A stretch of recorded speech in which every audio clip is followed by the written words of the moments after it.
ಜಿಲ್ಲಾ ಉತ್ಸವಗಳು, ಜಯಂತಿಗಳು, ಕೆಲ ಧಾರ್ಮಿಕ ಕಾರ್ಯಕ್ರಮಗಳಲ್ಲಿ ಡಿಜೆ ಹಾಕೋ ಬಗ್ಗೆ ಇವತ್ತು ಚರ್ಚೆಯಂತೆ ವಿಧಾನಸಭೆಯಲ್ಲಿ. ಒಬ್ಬೊಬ್ಬರದು ಒಂದೊಂದು ಅಭಿಪ್ರಾಯ. ಎಲ್ಲರೂ ಭಾರನ ಇಲಾಖೆ ಮೇಲೆ ಹಾಕ್ಬಿಡ್ತಾರೆ. ನಾವು 5 ಕೋಟಿ ಕೊಡಿ, 10 ಕೋಟಿ ಕೊಡಿ, ಅಷ್ಟಕ್ಕೊಂದು ದುಡ್ಡು ಕೊಡಂತದ್ದು ನನ್ನ ಇಲಾಖೆ ಇಲ್ಲ. ಎಲ್ಲಿಂದ ತರಲಿ ದುಡ್ಡು? ಎಲ್ಲಿಂದ ತರೋದು ದುಡ್ಡನ್ನ? ಕೆಲವೊಂದಿಷ್ಟು ನೀವು ಲೋಕಲ್ ಕಾಂಟ್ರಿಬ್ಯೂಷನ್ ಮಾಡಿ ಪ್ಲಾನ್ ಮಾಡಿದ್ರೆ ನನ್ನ ಇಲಾಖೆ ಪಾಲಿಸಿ ಮಾಡಿ. ರಾಜ್ಯ ಮಟ್ಟದ ಉತ್ಸವಕ್ಕೆ 2 ಕೋಟಿ, ಜಿಲ್ಲಾ ಮಟ್ಟದ ಉತ್ಸವಕ್ಕೆ 1 ಕೋಟಿ ಪಾಲಿಸಿ ಮಾಡಿ. ಅವಾಗ ಏನೂ ಆಗಲ್ಲ. ತೆಗೆದು ಬಿಟ್ಟೆ ಅಂದ್ರೆ ಅಲ್ಲೆಲ್ಲ ಉದುರು ಬಿಡ್ಬೇಕು. ಬೇಕು ನನ್ನ ಮಗನ್ ತಗೊಂಡು ಅದಕ್ಕೆ ಯಾರೋ ಸಬಲ್ 5 ಕೋಟಿ ತಗೊಳ್ತಾರೆ, ಇನ್ನೊಬ್ರು ಕಡಿಮೆ ತಗೊಳಕ್ ಆಗಲ್ಲ. ಅದ್ರ ಜೊತೆಗೆ ಇನ್ನೊಂದು ಏನಾಗಿದೆ ಮಾನ್ಯ ಅಧ್ಯಕ್ಷರೇ, ನಮ್ಮಲ್ಲಿ ಈ ಉತ್ಸವ ಅಂದ್ರೆ ಒಂದು ವಾರದೊಳಗೆ ರೆಡಿ ಆಗಂತ ಉತ್ಸವಗಳು ಅದಾವ. ಅದಕ್ಕೆ ಕಡಿವಾಣ ಹಾಕ್ಬೇಕಾಗೈತೆ ನಮ್ಗೆ. ನಮ್ಮ ಐಡಿಯಾ ಎಲ್ಲ ಗೊತ್ತಾಗಕ್ಕೆ ನಮಗ್ ಬುದ್ಧಿವಂತನ ಅವನ ತಲೆಲಿರೋದು ಬುದ್ಧಿ ಅಲ್ಲ, ಆನೆ ಲದ್ದಿ. ಅದು ಬಹಳ ಮುಖ್ಯವಾಗಿದೆ. ಮತ್ತು ನಮ್ಮ ಶಿವಮೊಗ್ಗದ ಶಾಸಕರು ಹೇಳಿದ್ರು, ಚನ್ನಬಸಪ್ಪ ಶಾಸಕ ಶಿವಮೊಗ್ಗದವರು ಸಹ್ಯಾದ್ರಿ ಉತ್ಸವಕ್ಕೆ ಅನುದಾನ ಕೊಡಿದಾಗ ಎಲ್ಲ ಜಿಲ್ಲೆಯವರು ನೀವು ಉತ್ಸವ ಮಾಡ್ಕೊಂಡು ಕೂತ್ರೆ ನಾವೇನ್ ಮಾಡೋಣ ಅಂತ ಸರ್ಕಾರಗಳೇ ಮಾಡಿದ ಕೆಲಸ ಇದು. ಈಗ ನಾನೇನ್ ತಪ್ಪು ಮಾಡಿದೆ ಅಂತ ಬೈತಾ ಇದೆಯಾ ಬಾಬಾ? ಅಯ್ಯೋ ಅದೇ ನೀನು ಮಾಡ್ತಾರೋ ತಪ್ಪು.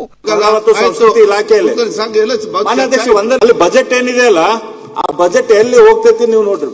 ಇಲ್ಲಿ ಬೆಂಗಳೂರಾಗ ನಿಮ್ಮ ಆಫೀಸ್ನಾಗ ಸುತ್ತಮುತ್ತಲ ಕುತ್ಕೊಳ್ಳುವಂತ ಸ್ವಲ್ಪ ಪರ್ಮನೆಂಟ್ ಆರ್ಟಿಸ್ಟ್ಗಳು ಅದಾರ. ಅವ್ರ ಹೆಸರಿಗೆ ಆರ್ಟಿಸ್ಟ್ಗಳು ಒಂದೇನಾದ್ರು ಸ್ಕೀಮ್ ತಗೊಂಡ್ಬರ್ತಾರ, ದುಡ್ಡು ಒಯ್ತಾರ. ನಿಜವಾಗಿ ಎಲ್ಲಿ ದುಡ್ಡು ಹೋಗ್ಬೇಕು ಅಲ್ಲಿ ಹೋಗುದಿಲ್ಲ. ಅಲ್ಲ ತಮ್ದೆಲ್ಲ ಮೊದ್ಲಿಂದನೂ ಐತಿ. ಡಿ ಕೆ ಶಿವಕುಮಾರ್ ಅವರು ಇನ್ನೊಂದು ಪ್ರಯತ್ನ ಮಾಡಿದ್ರು.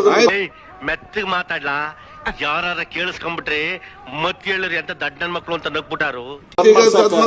ನಮ್ಮ ಸುನಿಲ್ ಕುಮಾರ್ ಮಾಡಿದ್ರು ಆ ಟೈಪ್ ಅದಾರ. ಅವ್ರನ್ನ ತೆಗೆದೈತಲ್ಲ ನೀವು ಸಜೆಸ್ಟ್ ಮಾಡ್ದಂಗೆ ಡಿಸ್ಟ್ರಿಕ್ಟ್ ವೈಸ್ ದುಡ್ಡು ಎಲ್ಲ ಕಡೆ ಆಫೀಸ್ ಬಗ್ಗೆ ಮಾತಾಡ್ತಿರಲ್ಲ. ಸಾಕು ಸಫಿಶಿಯಂಟ್ ಲಾಡ್ ಅವ್ರ ಇದು ಯಾಕೆ ದುಡ್ಡು ಕಾಸ್ಟ್ ಆಗತ್ತೆ ಅಂತಂದ್ರೆ, ಕೋಟಿಗಟ್ಟಲೆ ಎದಕ್ ಬೇಕಂತಂದ್ರೆ ಈ ಸಾಂಸ್ಕೃತಿಕ ಕಾರ್ಯಕ್ರಮಗಳಿಗೆಲ್ಲ ನಾವು ಸಿಂಗರ್ಸೇ ಕರೆಸ ಕುದುರೆ ಓಡಿ ಬಂದಿತ್ತ.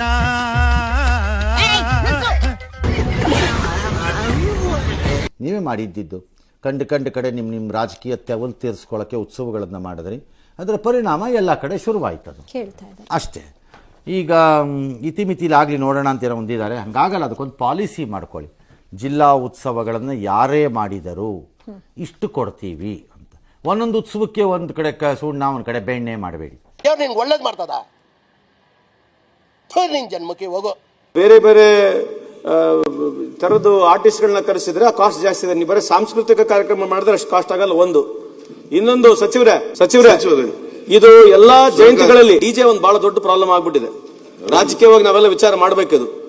ಯಾವುದೇ ಜಯಂತಿಗಳು ಬರಲಿ, ಡಿಜೆಗಳಲ್ಲಿ ಐಟಮ್ ಸಾಂಗ್ ಇಲ್ಲ ಅಂದ್ರೆ ನಮ್ ದೇವ್ರ ಮುಂದೆನೆ ಹೋಗೋದಿಲ್ಲ.